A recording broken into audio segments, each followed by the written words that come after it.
caso cerrado.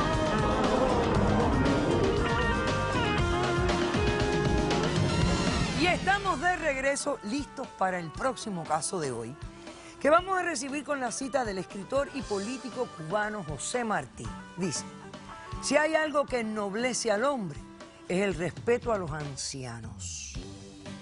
Que pasen los litigantes.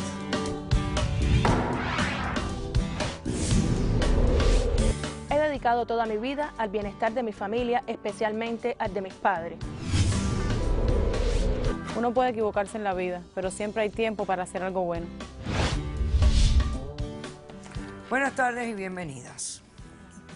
Raquel, usted está demandando a Dayalín. Así es. Bueno, explíqueme quién es ella, por qué la demanda y qué exige para resolver este caso. Doctora Polo, Dayalín es mi hija, Ok. la cual la demando por secuestro. Sí, ella ha secuestrado a mi padre. Pero el secuestro es un crimen. Así es. ¿Usted llamó a la policía? No, doctora Polo, no la llamé porque como quiera que sea es mi hija y mis sentimientos como madre no me lo permiten realmente. Ok. Yo exijo que inmediatamente me devuelva a mi padre y una orden de alejamiento. Para que no se acerque más a él. Así es. Ok. Bueno, pero explícame los hechos de esta situación. Bueno, Dayalín es una niña muy loca, siempre llevó una vida alborotosa, faltando a la escuela, no me cumplía con las notas, los profesores a veces me la suspendían por semanas y cerca de los 18 años me abandonó el hogar.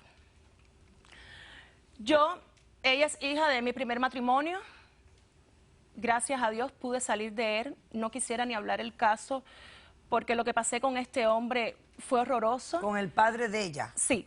Ajá. Fue horroroso, me maltrataba y pues nada, logré separarme. Cuando me separo de este señor, conozco a Mario. Mario es un hombre espectacular que quiso ocupar el papel de padre. Ella como niña rebelde nunca lo aceptó, siempre estaba con sus malas conductas, su mal comportamiento. A raíz de yo conocer a Mario, nos juntamos y hicimos un negocio de bienes raíces. Empezamos a subir, nos compramos una mansión, buenos carros, le dimos una vida de lujo. Todo, doctor, usted sabe cómo es vivir con bastante dinero. Un buen día, ella me mandó un texto, me dice que no la busque más, que se va a ir a vivir a Los Ángeles. Ya me tenía tan devastada, doctora, tan cansada, tan obstinada, que nunca pude tener control sobre ella y empecé a hacer mi vida con Mario.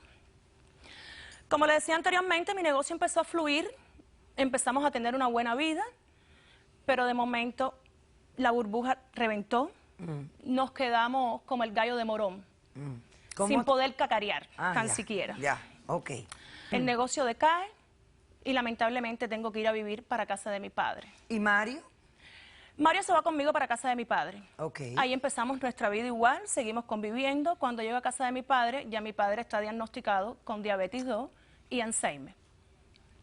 Me dediqué a mi padre, empecé a atender sus cuidados, sus medicamentos. Yo me convertí prácticamente en su enfermera, cocinera. La llevaba a todas sus citas médicas puntual, todo a su hora, doctora. Un buen día Mario se levanta, viendo mi cuadro, y me dice que va a una cita de trabajo. Cita de trabajo que hasta hoy, doctora. Tengo la ropa de Mario guardada en el closet. Ah, no regresó. No, doctora. Pero no me importó, doctora, que Mario se haya ido porque pensé que lo más importante para mí era el cuidado de mi padre. Empecé a dedicarle toda mi vida, todo el tiempo. Un buen día me llaman a la puerta, tocan, y es acá mi hija, diciéndome que quiere cuidar a su abuelo. Yo no la acepté, doctora.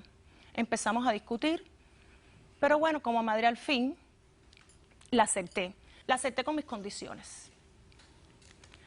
No llegó una semana, doctora, donde ella empezó siempre con sus locuras, como de costumbre, empezó a fiestar, empezó a llegar al amanecer, faltaba 3 días, ya las discusiones empezaron a agudizarse como de costumbre. Y le dije que me hacía falta que realmente cumpliera la ayuda que ella me prometió. Salgo al mercado, la dejo al cuidado de mi padre, Y cuando regreso me encuentro a mi padre tirado en el piso con un coma diabético. Aquello me puso muy mal. De hecho, estoy nerviosa porque no sé dónde ella tiene metido a mi padre ni bajo qué circunstancia está. Aquello me puso muy mal, llegué al hospital, los primeros auxilios. Como a los 2 días se parece esta descarada diciendo que quiere volver una vez más a cuidar a mi padre. La denegué, le dije que no, que era una descarada, una falta de todo. ¿Cuándo llega el secuestro? Hace una semana, doctora. ¿Y cómo se dio? Un buen día salgo al mercado y cuando regreso, las puertas de mi casa bien cerradas, todo seguro, pero al que no me encuentro es a mi padre, doctora. ¿Lo habías dejado solito a él ahí? Sí, doctora, porque ya no tenía quien me lo cuidara y tenía que hacer los mercados para comprar sus cositas, sus pampers, su alimentación. Cuando entro a la casa me encuentro una nota que me deja Dayalin. Nota que tengo aquí, doctora. Déjame verla, ¿ven? Sí, cómo no. Ok, gracias.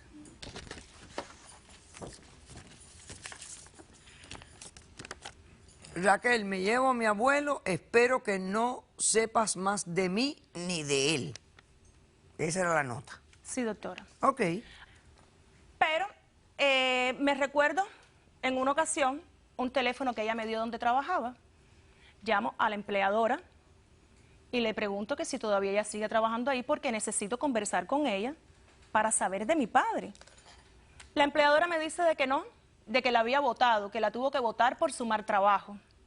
Imagínese, doctora, cómo estoy yo, en manos de quién está mi padre, doctora. Gran preocupación. Ok, perfecto. Voy a hacer un corto receso. A la vuelta me das la respuesta. Regresamos enseguida. Mi abuelo tiene que ponerse 2 insulinas diarias. No le da las pastillas del Alzheimer. Entonces yo no quiero que él siga al lado de esta mujer, me lo va a matar. Es que de hecho creo que lo hace intencional, doctora, para quedarse con la casa, quedarse con todo lo de él. Caso cerrado.